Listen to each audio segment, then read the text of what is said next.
Welcome to Benza Vineyards in Oregon's beautiful Willamette Valley.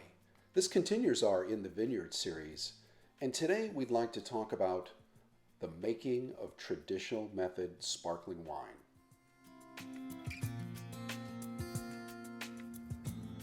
Making traditional method sparkling wine is a real labor of love.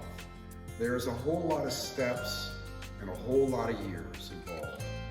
So let's take it back to the very beginning of the process, and I'll show you how it's done, leading up to our very first traditional method sparkling wine that we released mid-December, just in time for the holidays, 2020.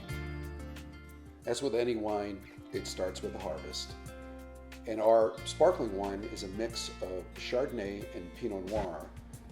Very unusual to see it picked like this together, but we have one block that we actually dedicate for sparkling that we're trying to bring back to Chardonnay, its original planting, but it is still a certain percentage, about 35% to Pinot Noir.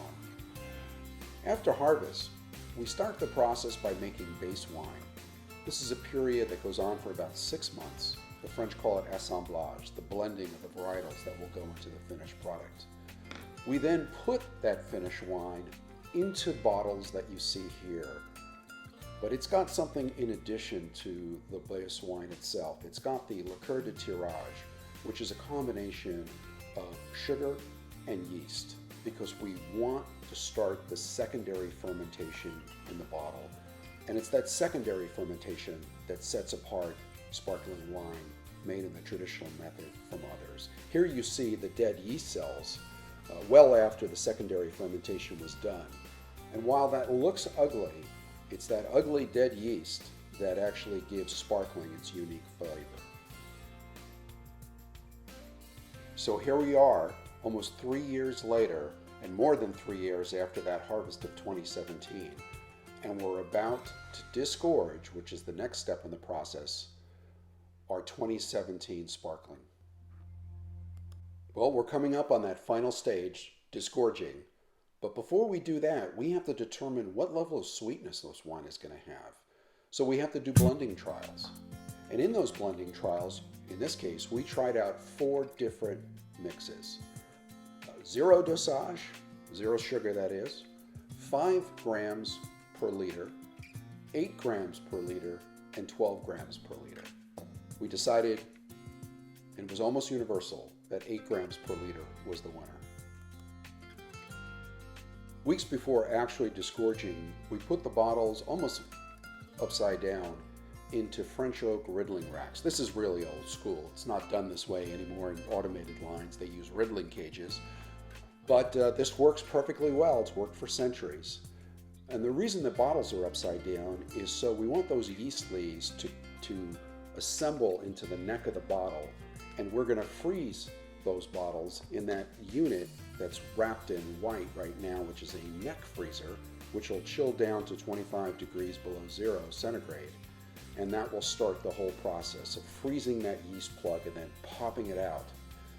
What you're looking at here is the unwrapping, if you will, of our equipment, the doser disgorger, and that's the wire hooder and corker unit. That is a separate piece of equipment. There it is right there. And the neck freezer looks like that, which can chill, as I mentioned, down to 25 below 0 in a glycol bath. We also have some other supplementary pieces of equipment, such as this pneumatically driven capsule crimper that makes the shroud on top of the bottle.